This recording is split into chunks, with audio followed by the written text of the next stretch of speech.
안녕하세요. 오늘은 기후변화 2탄 이어서 내용을 좀 더 기후변화에 대해서 배우고 그 다음에 식생 토양에 대해서 한번 알아보도록 하겠습니다. 먼저 기후변화는 크게 세 가지 파트로 나눠지는데 먼저 첫 번째 식생이 변화하는 것. 식생은 쉽게 말해서 식물이라고 생각하면 됩니다. 그러면 먼저 첫 번째 난데림이라는 것은 따뜻한 곳에서 자라는 나무들이 모인 숲이에요. 그래서 이 난데림은 그럼 우리나라로 따지면 어떤 곳에서 잘 자랄 수밖에 분포할 수밖에 없냐? 따뜻한 곳이 남부지방이죠. 원래는 이쪽에 있었어요. 근데 지구가 온난화되다 보니까 이 난데림이 자랄 수 있는 온도가 여기 이 남부지방만 해당됐는데 이 위쪽도 그만큼 난데림이 자랄 수 있는 만큼 더워진 거야. 그래서 난데림이 이제는 더 위쪽까지 분포하게 되는 거죠. 그러면 어떻게 돼요? 난데림 분포 지역이 더 위까지 됐다 해서 그게 북상이라는 말을 씁니다. 북쪽으로 올라갔다. 그러면 식생 분포의 고도 한계가 높아졌다. 이건 뭐냐? 지구온난화가 되다 보니까 고도는 우리가 해발 고도 하나 배웠습니다. 그럼 이렇게 이해를 해볼게요. 산이 있어요. 그러면 만약에 여기가 25도, 20도라고 할게요. 땅이 20도. 그러면 올라갈수록 기온이 낮아지죠. 그럼 뭐 15도. 또 올라가면 10도. 뭐 이런 식으로 된다고 해봅시다. 근데 이제 지구 온난화가 됐잖아요. 그러다 보니까 이 땅이 이제는 20도가 아니고 25도. 그러면 이제 똑같은 이 높이에 가도 얘가 20도, 얘가 뭐 15도 이런 식이죠. 그래서 과거에 20도에서 자라던 식물이 있었어. 근데 이제는 지구 온난화가 되면서 어떻게 돼? 20도에 해당되는 곳이 땅 쪽이 아니고 더 위까지 올라가게 되는 거죠. 그래서 이제 식생 분포하는 게 고도 한계가 또 역시 더 위에서까지 자랄 수가 있다. 그 의미입니다. 그 다음에 봄꽃은 이 따뜻할 때 피잖아요. 그래서 개화 시기가 지구온난화가 되다 보니까 더 빨라지는 거죠. 더 따뜻해지다 보니까. 그 다음에 단풍이 드는 시기. 단풍은 추울수록 빨리 시작된다고 했어요. 그래서 단풍이 개화하는 시기는 늦어지고 있다. 왜? 겨울이 늦게 오잖아요. 지구온난화가 되다 보니까. 지구온난화가 되면 여름은 빨리 오고 겨울은 늦게 와. 그러다 보니까 이 단풍이 드는 시기, 역시 추워지는 시기 역시 늦춰지는 거예요. 여름이 길어지다 보니까.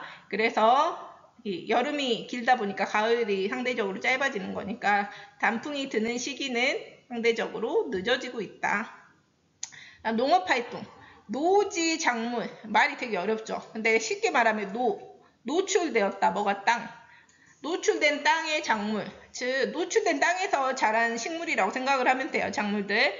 그러면 얘랑 반대말은 시설 재배한 작물, 즉 온실이나 뭐 비닐하우스 이런 데에서 자라는 작물이 아닌 말 그대로 맨 땅, 노출된 땅에서 이렇게 키우는 작물이 보니까 생육 기간이 길어져.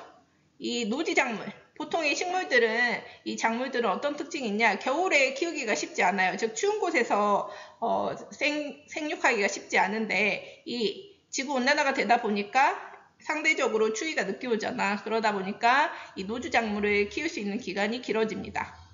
그 다음에 농작물의 재배 북한 개선이 북상한다. 이게 무슨 말인지 볼게요.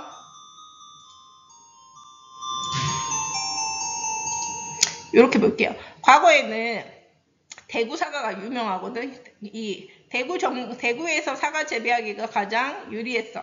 근데 왜냐면 그만큼 대구가 덥고 하다 보니까 사과 키우기에 최적지였거든. 근데 지구 온난화가 되다 보니까 예전에 대구 온도가 이제 더 위쪽까지도 대구만큼의 더위가 된 거야. 그래서 이 사과 재배를 할 수 있는 곳이 대구가 끝이었는데 이 포천까지, 강원도 포천까지도 이렇게 사과 농업을 할 수가 있게 됐다. 그래서 농작물의 재배 북한 개선이 북상했다. 그리고 그래서 주요 과일 재배 지역이 북상했다. 그 말이 그거예요. 과거에는 선생님 특히 어렸을 때만 하더라도 제주도에서만 한라봉을 사 먹을 수가 있었어. 근데 이제는 이 제주도 이 한라봉은 따뜻한 곳에서 재배할 수 있어가지고 근데 제주도 날씨만큼 이 지구온난화로 인해서 충주에서도 따뜻해지다 보니까 여기서도 재배가 가능하게 된 거야. 그래서 제주도가 아니고 충주까지도 한라봉을 재배할 수가 있게 됐다. 그래서 주요 과일 재배 지역이 북상했다. 그 다음 어업활동 볼게요. 이 자료입니다. 바다 수온도 당연히 상승했겠죠. 그러면 차가운 바다에서 사는 어족들은 어획량이 줄고 난류성, 따뜻한 바다에서 자라는 난류성 어족 같은 경우에는 더 많이 확대됐겠지. 그래서 많아졌겠지. 한류성 어종의 대표적인 게 명태입니다. 명태는 여기 보면은 여기 한반도 바다 표층 수온도 이렇게 높아졌고, 그래서 이 명태를 보기가 쉽지 않다는 거지. 그래서 이 명태를 보려면 과거에는 우리나라에서 잡혔는데 지금은 거의 희박하다고 보면 돼요. 더 위쪽으로 가야지, 더 추워지니까 더 위쪽으로 가야지 그 명태를 볼 수 있다. 그래서 요런 오호츠크에 이런 데까지 가야지 이 한류성 어족을 볼 수 있다는 거고, 오징어 명태가 아니고 멸치입니다. 멸치. 그러면 난류성 어족으로서 오징어, 멸치가 있는데 이 오징어, 멸치는 그 지구온난화로 인해서 더 활개를 치는 거지. 그래서 오징어 가격이 저렴한 이유가 많이 잡을 수가 있기 때문입니다. 그 다음에 열대 바다 어류인 참다랑어, 이런 출현이 잦아졌습니다. 어획량도 당연히 늘었겠죠. 그럼 이런 기후변화에 관한 대책을 한번 볼게요. 국제적 노력을 유엔 기후변화 협약을 1992년 리우회의에서 체결했고, 97년에 교토 의정서, 2015년 파리 기후변화 협약, 줄여서 파리 협정이라고 합니다. 이런 것들을 통해서 국제적 노력을 했고요. 일단 정부에서는 배출권 거래제를 도입했습니다. 이게 뭐냐? 배출권 거래제라는 것은 요겁니다. 배출권을 말 그대로 탄소 배출권을 거래할 수가 있게 한 건데요. 정부가 기업에 이 온실가스를 너 A기업, B기업 각각 100씩만 온실가스 배출해, 이렇게 한 거예요. 배출 허용량을 똑같이, 지금 똑같죠? 똑같이 이 연두색만큼 허용을 해줬어요. 근데 실제로 A기업은 실제 배출량이 파란색만큼이고 100 중에서 일부를 남긴 거야. 덜 배출한 거죠. 그러면 잉여 배출량이 생깁니다. 만약에 실제 배출량은 80, 그리고 남은 게 20이야. 그럼 20을 어떻게 할 수 있게 했냐? 다른 기업에 팔 수 있게 한 거야. 그래서 여기 B기업 같은 경우에는 지금 100만큼 배출하라고 했지만 실제로 이런 공장 돌리고 하다 보니까 120만큼 필요한 거야. 그러면 20을 어디서 얻을 수 있냐? 여기 이 A기업에서 사서 이 20만큼을 더 배출을 할 수가 있다는 거죠. 그러면 당연히 A기업은 조금 절약을 했을 뿐인데 이 잉여 배출량을 팔아가지고 또 이득을 볼 수가 있고, B기업은 그만큼 많이 배출하다 보니까 다른 기업에 사와야 되니까 손해가 생기는 거죠. 그래서 그만큼 절약을 하게 되고 이산화탄소를 최대한 배출하지 않으려고 노력을 할 수밖에 없게 되는 거예요. 그리고 개인은 이런 대중교통 이용해라 이런 건 많이 봤죠. 여기 위에 나온 교토 의정서랑 파리 협정을 비교해서 자주 나오는데, 이거 차이가 뭐냐면 먼저 생겼던 교토 의정서에서는 선진국들의 온실가스 배출 감축을 목표로 했어요. 근데 파리 협정은 안 된다. 선진국만 감축해가지고는 전 지구적 차원의 문제 해결이 안 된다. 개발도상국 다 같이 해야 된다 해서 교토 의정서와 달리 모든 국가, 당사국 모두 국가가 해야 된다. 선진국 플러스 개발도상국 모두 참여해야 된다. 이렇게 협의했던 것입니다. 이제 식생과 토양 볼게요. 식물이죠. 당연히 식물이 자라는 거는 자연적으로 비가 많이 오고 햇볕이 강하게 비치고 이런 거면 좋겠죠. 이런 자연적 요인과 인간에 의해서 자라는 게 영향을 받을 수밖에 없어요. 그러면 특히 식물은 기온의 영향을 크게 받습니다. 기온과 관련해서 수평 분포는 뭐냐? 두 가지 용어가 계속 나타날 거예요. 수평으로 식생이 분포한다라고 했을 때는 위도에 따라서 식생이 어떻게 분포하냐, 이게 수평 분포예요. 즉 여기 색깔로 한번 볼게요. 이 남부지방은 빨간색 난대림이었는데 위쪽으로 갈수록 온대림, 그 다음에 녹색, 그 다음에 위쪽으로 갈수록 더 위로 가면 냉대림, 이런 식으로 나타나는 것을 수평 분포, 위도에 따라서 나타나는 것을 수평 분포라고 하고요. 수직 분포는 해발 고도가 바로 수직으로 솟아있는 거잖아, 산이. 그래서 수직 분포는 해발 고도랑 밀접한 연관이 있다. 당연히 우리 생각해봐. 이 산은 올라갈수록 추워지니까 산 역시도 여기 땅이랑 가까운 곳은 난대림, 그 다음 그 위는 온대림, 산 위로 갈수록 냉대림, 이렇게 나타난다는 거죠. 이 한라산은 이 남한에서 가장 높은 산이거든. 그러다 보니까 산이 높은 만큼 이 식생대도 다양하게, 색깔이 되게 다양하게 나타나는 특징이 있습니다. 그러면 식생의 수평 분포는 남에서 북쪽으로 가면서 위도에 따라서 남쪽에서 북쪽으로 갈수록 난대림, 온대림, 냉대림 순으로 나타나는 것 같죠. 그럼 난대림은 뭐냐? 특히 따뜻한 곳, 남해안, 제주도, 울릉도, 저지대 등에서 나타나는 건데 상록 화렵수가 주로 자란다. 상록은 뭐냐? 항상 녹색인 잎엽이거든. 이파리가 항상 녹색인 활은 넓은 활짝 피었다 이렇게 생각하면 돼요. 잎이 넓은 나무라고 생각을 하면 돼요. 근데 항상 이 잎이 푸르른 나무, 대표적으로 이런 동백나무가 있다고 합니다. 그 다음 냉대림은 뭐냐? 진짜 추운 곳에서 자라겠죠. 그래서 북한 쪽에 좀 있는 편인데 개마고원, 북한의 개마고원과 일부 높은 산이 있는 지역에서 냉대림이 분포한다. 대표적으로 전나무 이런 게 침엽수가 주로 자라는데 아까 엽은 잎이라고 했죠. 잎이 어떻게 생겼냐? 침처럼 생겼어. 어떤 걸 떠올리면 되냐면 우리 소나무 생각하면 돼요. 소나무수 대표적인 침엽수거든. 잎이 침처럼 생긴 게 냉대림이다. 그리고 온대림은 냉대림과 난대림 사이 당연히 중간이겠지. 그러면 어떤 호남림이 중간이다 보니까 호남림이 잘 자랐는데 침엽수 냉대림에 근데 여기에 보면 낙엽 화렵수라고 돼 있어. 낙엽은 우리가 가을이 되면은 낙엽이 지고 그렇잖아. 이파리는 단풍 생각하면 돼요. 넓어 단풍처럼. 근데 항상 녹색인 상록이 아니고 가을이 되면 낙엽이 되는 이런 낙엽 화렵수가 혼종이 돼가지고 자란다. 난 식생의 수직 분포는 아까 제주도 한라산에서 가장 다양하게 나타난다고 했었죠. 요거 한번 볼게요. 보면은 저지대에서 고지대로 가면서 당연히 난대림부터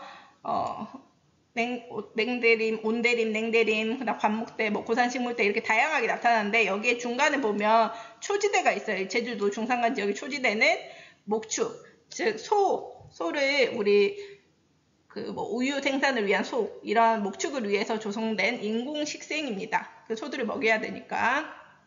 그래서 자연스러운 게 아니고 인간이 만든 인위적인 인공 식생이다. 토양 보겠습니다. 토양은 어떻게 생긴 거냐? 돌에서 시작돼요. 돌이 우리 물리적, 화학적 풍화 배웠죠. 풍화는 돌이 쪼개지고 비나 바람 등등에 의해서 쪼개져서 흙이 되는 과정을 풍화라고 했었어요. 그래서 암석이 이런 풍화 작용을 받아서 흙으로 변하는 것을 토양이라고 하고요. 토양 종류는 역시 이렇게 한번 보겠습니다. 크게 토양은 성숙한 토양과 미성숙한 토양이라고요. 그럼 뭐를 미성숙하고 성숙하다고 하냐? 토양이 생성된 기간이 기냐 짧으냐에 따라서 구분되거든요. 토양의 생성 기간이 짧으면 미성숙, 토양 생성 기간이 길면 성숙토라고 해요. 성숙도도 크게 성대 토양과 간대 토양이 있습니다. 이 성대는 성격이 비슷한 토양이 띠를 이루고 있다라고 보면 돼요. 그래서 예를 들자면 여기 그림 볼게요. 기후랑 식생의 특성을 반영한 토양, 즉 기후에 따라서 역시 아까 난대림, 온대림처럼 토양도 기후에 따라서 나타나는 토양 스타일이 좀 달라요.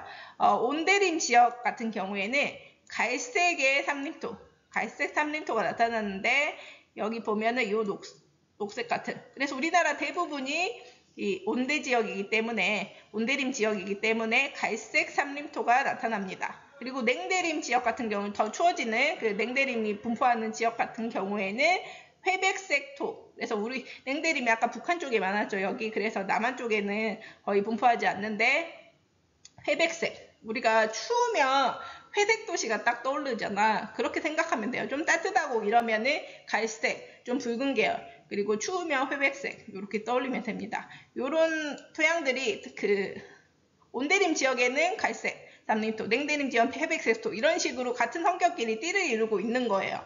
근데 간대 토양은 뭐냐? 그런 띠를 두르고 있는 토양 사이사이에 사이간이거든. 또 이제 사이사이에 분포하는 토양이라고 해요. 그래서 중간에 보면 이 연두색 중간중간에 뭐 이런 색깔 다른 것들이 나오잖아. 그런 것들이 대표적인데 한번 보겠습니다.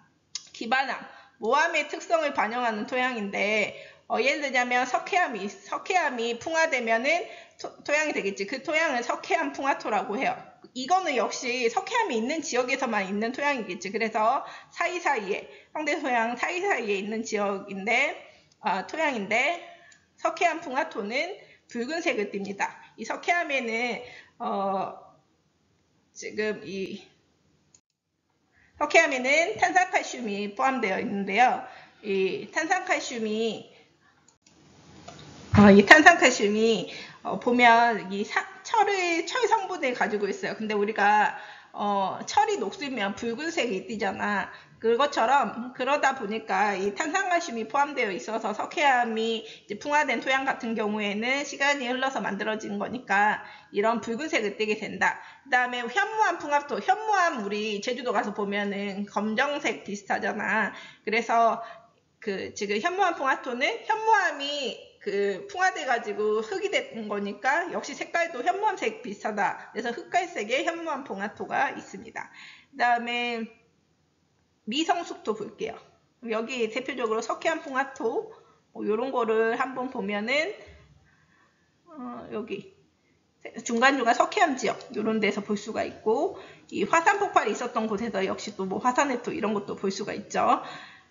미성숙토 대표적인 게 하천 주변의 충적토, 그 다음에 간척지의 염류토, 그럼 바다 쪽에 있겠지 간척지가 있는 이런 것들이 미성숙토입니다. 지속가능한 식생 및 토양관리 보겠습니다.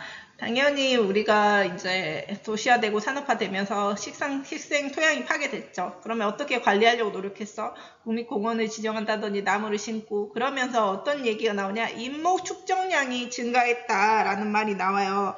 이게 무슨 말이냐? 인목은 숲에서 자라는 나무를 인목이라고 해요. 근데 인목 축적량은 그럼 뭐야? 숲에서 자라는 나무들의 총 부피라고 그냥 생각을 하면 됩니다. 근데 이상하지 않아? 우리가 산림, 숲의 면적은 줄어들었다고 하잖아. 도시화되니까 도로 짓고 그다음에 건물 짓고 하려면 숲을 파괴해야 되니까. 근데 왜 숲에서 자란 나무들의 총 부피는 증가했지? 이상하지 않아? 산림 면적은 숲 면적은 증가했어도 왜 인목 축적량은 증가했냐면 우리가 여기 위에 보면 나무 심기 이런 거를 했다고 하잖아. 그래서 우리가 식목이 이런 거 만들면서 1960년대, 80년대에 나무 심기를 대대적으로 했어요. 그때는 묘목이었지. 나무를 처음 심었으니까. 근데 지금은 몇십 년이 지난 지금은 뭐가 됐어? 큰 나무가 됐어요. 그러다 보니까 나무의 총 부피가 늘어나게 된 거죠. 그래서 인목 축적량, 즉 숲에서 자란 나무들의 총 부피를 따졌을 때는 묘목에서 큰 나무가 됐기 때문에 인목 축적량은 증가했다. 쉽게 말해서 숲의 면적은 좁아졌지만 나무가 살쪘다. 나무가 울창해졌다라고 생각을 하면 돼요. 같은 숲의 면적은 줄었지만 숲이 울창해졌다. 이렇게 이해를 하면 됩니다. 그 다음에 토양 관리는 어떻게 하냐? 계단식, 등고선식. 계단식은 말 그대로 이런 식으로 농사를 짓는 거야. 이렇게 여기 위에다가 계단 모양을 해가지고 등고선식은 등고선에 따라서 이렇게 작물을 재배하는 건데 이런 식으로 이렇게 지금 대표적인 게 보성의 차밭이라고 보면 됩니다. 근데 왜 이렇게 굳이 하냐? 토양을 관리하기 위해서. 만약에 이런 일자형 토양이 있었다고 해봐. 비가 많이 왔어. 그러면 여기가 어떻게 되겠어? 그대로 깎여버리겠지. 그래서 토양이 많이 깎여요. 근데 이렇게 등고선식으로 계단식으로 하면은 깎이려다가도 이렇게 걸리고 하다 보니까 덜 깎인다는 거야. 그 다음에 퇴비나 유기질 비료를 사용해서 토양을 더 관리하려고 하고 있고요. 그리고 객토 사업. 객토는 말 그대로 손님 객이거든. 그러니까 손님 흙. 이게 뭔 말이야? 다른 곳에서 흙을 가져와서 원래 땅에 보충을 하는 거예요. 즉 황폐한 땅이 있으면 거기 원래 땅에 흙이 척박할 거 아니야. 그러면 농사도 잘 안 되겠지. 그러니까 다른 데에서 영양분이 풍부한 흙을 가져와서 덮어주는 겁니다. 그리고 요런 인간자연공존, 숲 조성하고 뭐 연못 만들고 환경영향평가 제도는 말 그대로 뭔가 도로, 댐, 산업단지 같은 큰 개발을 할 때 환경에 미칠 영향을 미리 평가를 하는 거예요. 그래서 부정적 영향, 뭐 오염, 대기오염, 수질오염 같은 부정적 영향을 최소화하기 위해서 이런 평가를 합니다. 그다음 도시에서도 옥상 위에서 농사를 짓는다든지 식물을 키우는 이런 도시농업이 활발하죠. 도시농업을 통해서 도시 열섬 현상을 완화하는 효과가 있습니다.